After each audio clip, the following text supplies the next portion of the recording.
also stand here with the understanding that the freedoms we inherited from our ancestors, they're not possessions for us to hold. They are rights that we hold in trust, that we were given to be stewards of. You see, a lot of people are drinking deeply from wells of freedom and liberty that they did not dig. They're eating from banquet tables prepared for them by their ancestors, sitting back, getting dumb, fat, and happy and comfortable. This is one of those moments where we understand that our blessings come with obligation. There is no liberation without obligation. Because if we in our generation do not now do our duty, we will lose the gains and the rights and the liberties that our ancestors afforded us. Now is our generation's time to prove worthy of the blessings.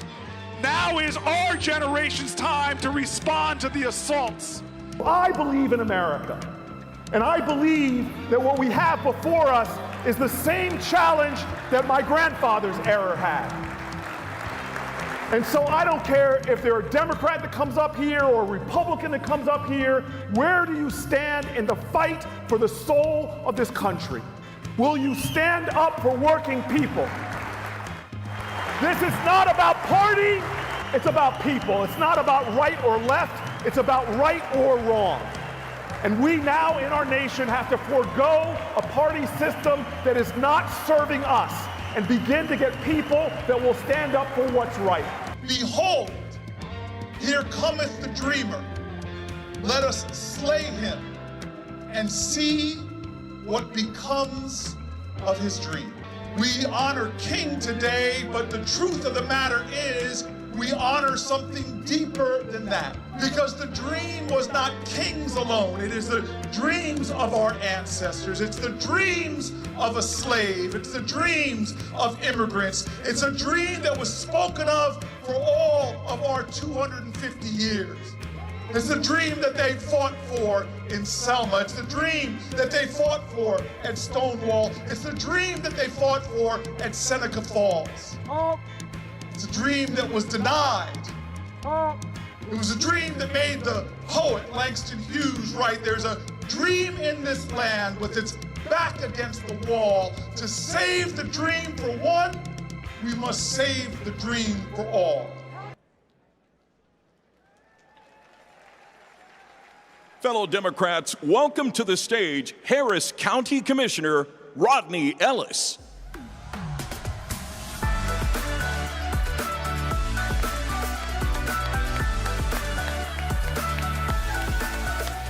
Good evening, Texas Democrats. You are a good-looking crowd. Are we ready to take Texas back? Is 2026 finally our year? I am honored this evening to introduce a friend, a colleague, a fellow warrior in the fight for justice. Senator Cory Booker is one of the most exciting and sincere voices in the Democratic Party today. His unyielding stand in the Senate since he was elected in 2013 has been on the side of working families and on behalf of causes close to all of our hearts. Since I've known him and watched him, Cory has been leading the fight for equal justice for all Americans.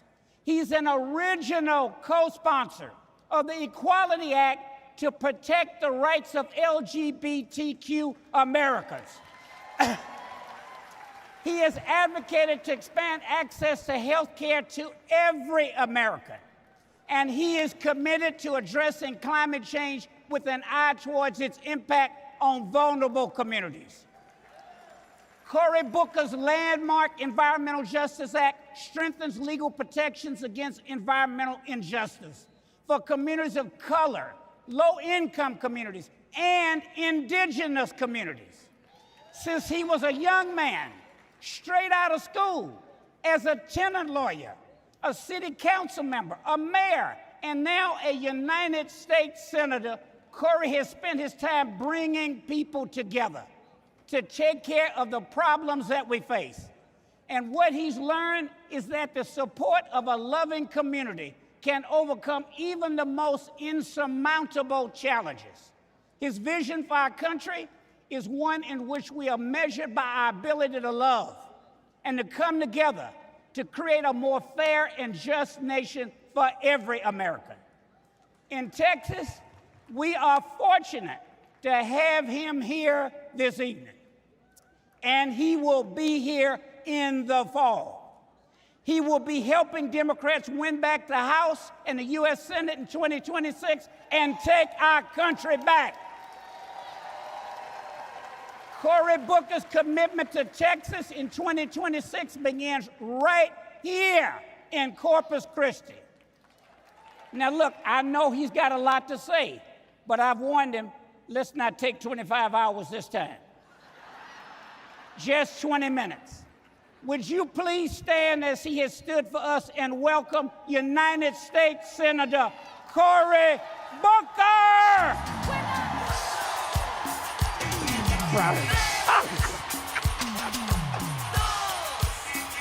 All right, Texas! All right!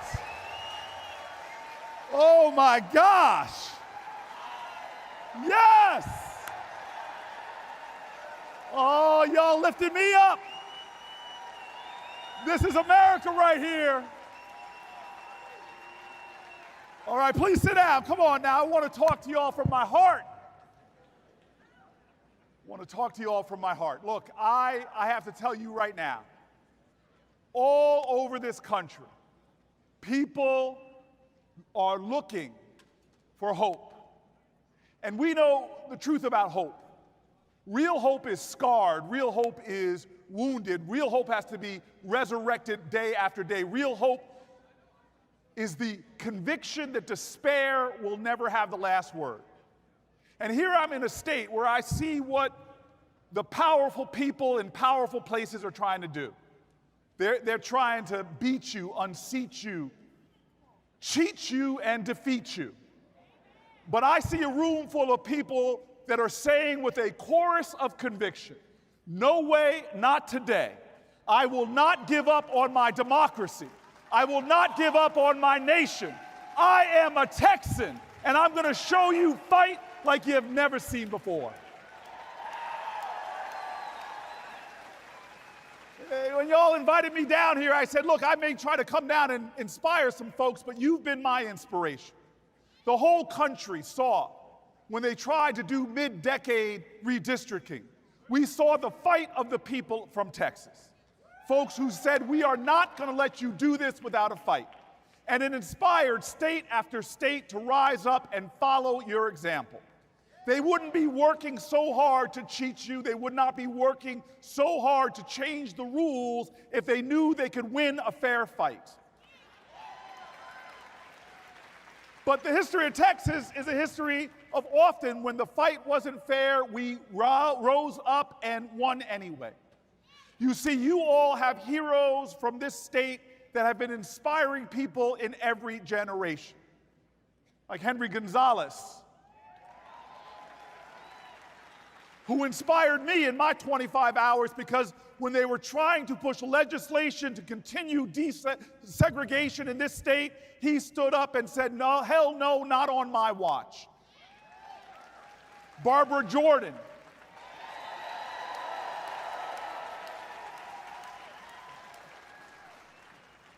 I was a young man in New Jersey watching on one of those televisions that you still had the rabbit ears on it. And I saw her stand up to the most powerful man in the country. During Watergate, when we had a corrupt president, sounds familiar. She was the one that stood up and demanded accountability in this country, and she got it.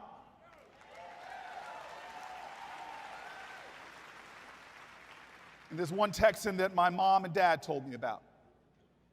They told me about him because he was the man that didn't originate the idea, didn't originate the saying, but when the moral moment came and history had the spotlight on him, a light that was brought by people who marched through Texas, by people who marched over the Edmund Pettus Bridge, by people who died like Goodman, Cheney, and Schwerner, like people that died like the 4 girls in a bombing in Birmingham, when people said, "We the people will not stop until the powerful people listen," that man, Lyndon Baines Johnson, stood up and joined with the chorus of our country and spoke a truth that was true then and it's true now: we shall overcome. And so here I am, deep in the heart of Texas, and I'm here to tell you all that we are at a time in our country where we need Texas more than ever. We need Texas. We need the spirit of Texas coast to coast. And so let me tell you this. Let me tell you this. A lot of people are trying to pit Democrats against each other. A lot of people want to highlight the fact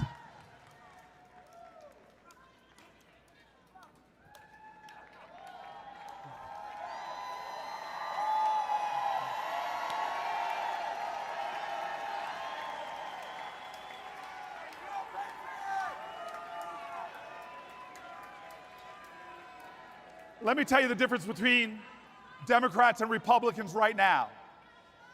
You see, Democrats believe in free speech. We see people in our country that have the courage to stand up. We should applaud that and celebrate that. A lot of people right now are trying to paint the Democratic Party and insinuate division and differences before us. I'm one of these people that believes very clearly, if everybody in your coalition agrees with you on everything, then your coalition isn't big enough. You see, we as Democrats think diversity is a strength, not a weakness. We are folks that think diversity is one of those things that brings together a chorus of conviction and ideas that help to make us strong. And so I'm going to tell you right now what this moment is about. When the cause of our country is clear, when this is a moral moment, I want you to know that the front lines for the fight for America is right here in Texas. The sun may rise in the east, but hope is rising in Texas.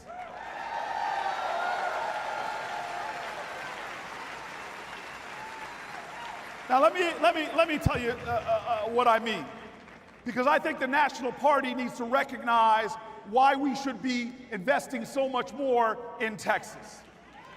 Let me tell you this story. When I was in high school, I was sitting in an auditorium smaller than this, but in seats like that, and a speaker came in and said, "I want everybody to raise your hands as high as you can," and we all complied, and they said, "Come on, as high as you can," and we said, "Yes." And then the speaker paused and said, "Now I want you to go 3 inches higher." And it was amazing. I squeezed out 3 more inches, and one guy even stood up in his seat. And he made this point that in life, in tough fights, you can always give a little bit more. Well, I will tell you right now,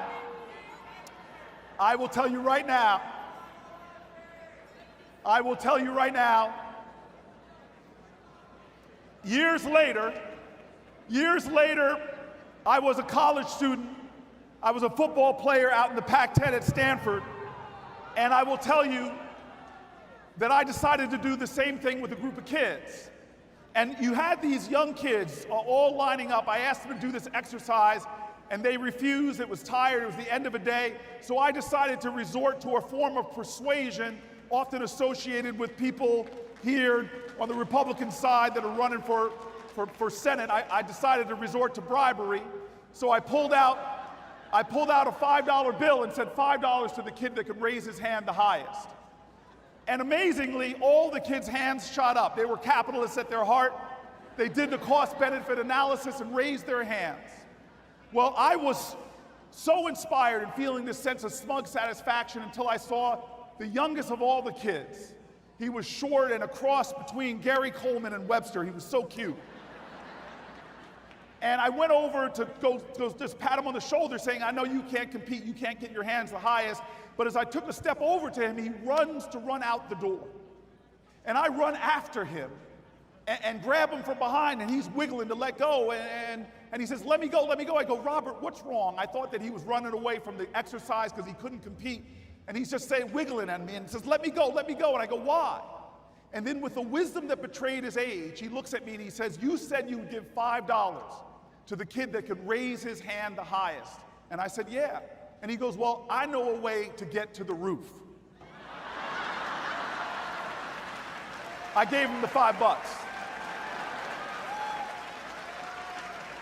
Texas Democrats, you all right now are the ones with the vision our country needs. People have underestimated you. People have assumed that you could not win the impossible fight. But you all are not satisfied with just winning some offices in competitive races. You all in this election are saying to our nation, we will win in Texas. We will rise up to this challenge. We will fight through. We will make it to the roof. And we will show America what is possible if you never give up hope. I believe in Texas because I believe in America. I believe in Texas because I know our history. I know the strength of the party here. And when you win your elections and show them that they're cheating with their House of Representatives won't work, and you're the reason why we take back the House of Representatives from the Republicans, people will know. And when you elect Tallarico to the United States Senate,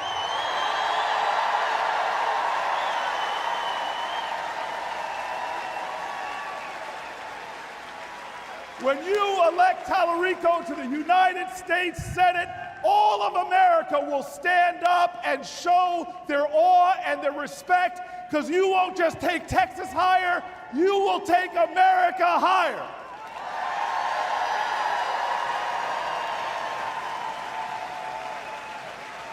And that is the call of the moment, Texas.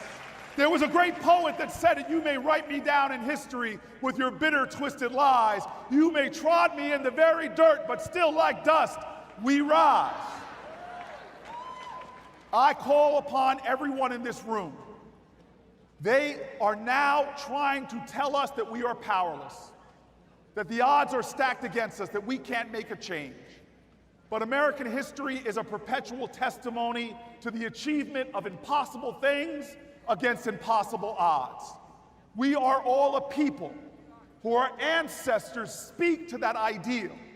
Whether you come from an immigrant in Europe or an immigrant from Mexico, or you're from slavery or a native person to this land, every one of us have stories of wretchedness and hurt and pain and trauma. There are people trying to erase that history right now from America. They're trying to pull down the testimony to the pain, and what they're doing is cheapening the story of America. They're whitewashing our history and taking away the truth that we are a nation that in every generation has overcome insurmountable odds and achieved impossible things. We need to remember that right now. Look, this is not about left or right anymore. It's about right or wrong. Are we a nation for the favored few or for the mighty many? Are we a nation where healthcare is a right, or does it drive us to bankruptcy? Are we a nation that believes that the gateway to democracy begins with public education and equal opportunity? Or are we closing it off by defunding our schools? Are we a nation where work pays and we banish that obscenity of there ever being in America a working poor? Are we a nation that believes people should be able to retire with dignity? Are we a nation that believes our brothers and our sisters that are here and part of our community and contributing to our economy and making our nation greater should not be sent to private prisons and deported from our nation? This is not about Democrat or Republican. It's not about left or right. It's about who will we be as a nation and who will we be to each other. And God bless those people. We need to pray for those folks who think strength is cruelty, who think strength is how well you could knock someone down. It is always going to be, true strength is how well you can lift people up. Not about demeaning and degrading, but about elevating and celebrating other people. It's time for us to have strong leaders that know the power of love. It's time for us to have strong leaders that know that your job is to make our credo real, e pluribus unum, remind people that we have common cause and common ground, and that the lines that divide us are not nearly as strong as the ties that bind us. That is the story of America.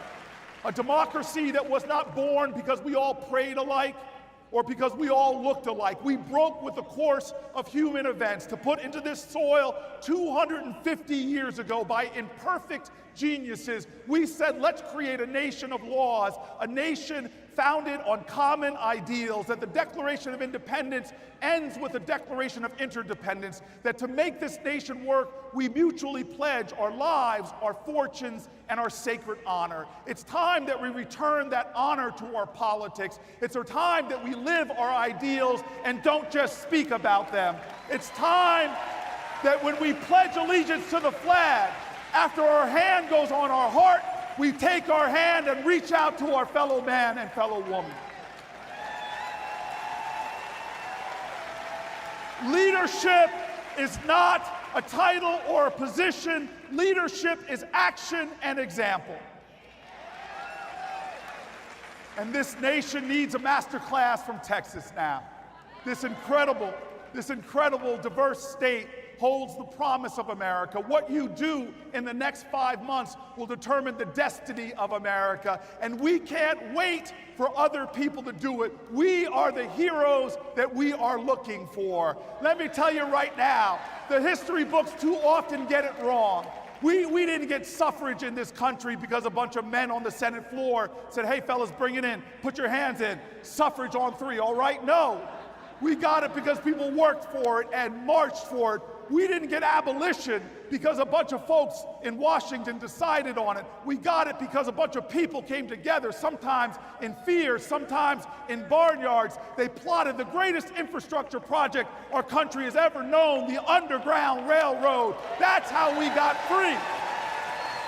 It has always been the people of this nation, because the power of the people is greater than the people in power. And so let me end with this story, one more, because this captures it. There is a storm in our nation right now, but it's often during the darkest of days that we come together and bring upon the brightest tomorrows. There's a storm in our country right now. It's a storm of violence and hate and division, a storm in our nation that we must understand we have to respond to. The best story I have about Savage Storm, you all know them in reality here in Texas. You've seen these weather events. Well, there was one in my state called Hurricane Sandy. And during that storm, I was mayor of the largest city in the state. And I went out in a command vehicle just moments before the full brunt of the storm would hit, just to do one more sweep of my city, just to make sure everything was locked down and to be able to tell folks, get off the streets, go home. And as I was driving around, driven by 2 police officers in a big command vehicle, the wind swayed our car like it was a leaf. The rain and punished our windshield that I could barely see through. And as we're driving on a long straightaway, I get a phone call. Now, forgive me when I say this way, but it was a phone call that I believed began with the stupidest question in America. I answered the phone, and the person on the phone, it was an operator, who said, hello, this is the White House operator. Will you hold for the President of the United States of America? And I'm like, I joke with her, I'm like, who says no to that question, ma'am? And she was only about business. I'm like, come on, who says no? I mean, I might say no now, but I mean,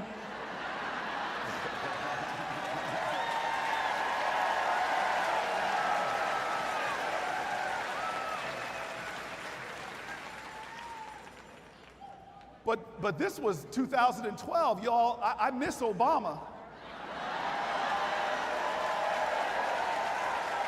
I miss Obama, And I miss her husband too, but I miss Obama.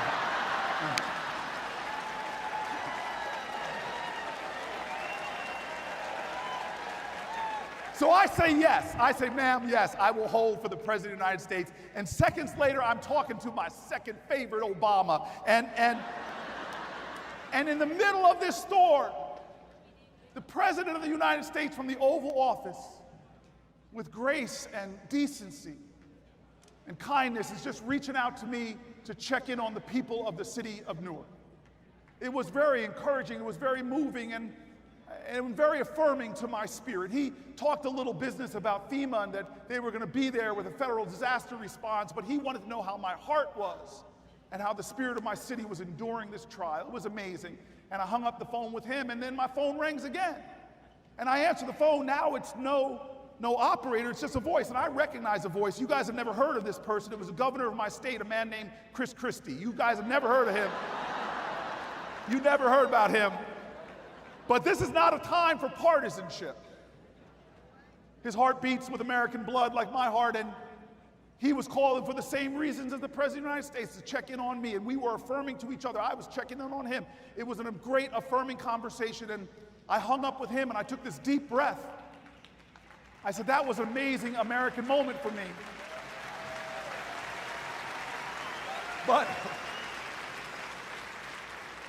there's a great philosopher said, not only what you have within can you see without it. If you see no angels, it's because you harbor none. I thought the universe was done with me. That was a great moment. I thought that was a gift. I was really happy, but the universe wasn't done. Because I hang up the phone on that second call, and now I'm looking through the windshield and barely seeing through it. I see at the top of a hill. We're going up a hill now. I see at the top of the hill, through the rain and the wind and the darkness, I see a light. It looked like a big light floating in the sky, swinging back and forth. And I was like, what is that light? And we got a little bit closer, and now I see it's a man swinging a light in the middle of the street. And I'm like, what is he doing? And then we got closer, and I see the top of the hill, the apex, right behind the man. All the trees at the top of the hill, mighty, mighty trees, had come down, and their branches pulled down all the wires, and even the telephone poles got pulled down too. And there is this man standing in front of all of that mess, all of those fallen trees and twisted wires, swinging a light. And we would have slowed down anyway, taken note for the emergency crews, but now my officers pull me right in front of him, and I roll down the window, and I see it's an elderly man. And forgive me again, but I yell at this man. I yell at him. I go, sir, what are you doing out here? And this man then looks at me like I just asked him the stupidest question in America. He says, Mayor, Mayor. And he points to the shattered wood and the twisted wire. And he goes, Mayor, I'm standing out here to make sure no one comes along and gets hurt.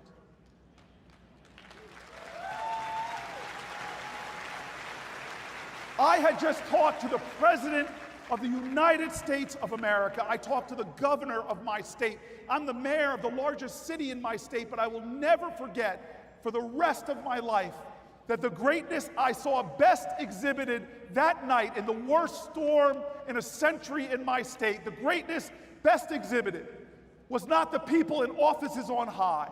It was the man who took to the top of the hill in a savage storm to hold up his light in the savage wind to make sure that his neighbors, that his fellow Americans would not get hurt. This is our story. And I'm asking you now, Texas, will you stand up? Will you take to the hill? The storm is savage. The winds are rough. The disaster is real. But will you stand on the hill? America is watching. Will you hold up your light? Will you stand up for freedom? Will you stand up for democracy? Will you stand up for unions? Will you stand up for public education? Stand up for Talarico. Stand up for America. If we stand, if we fight, we win. Thank you. Thank you. Thank you, Texas. Thank you. I love you. Thank you.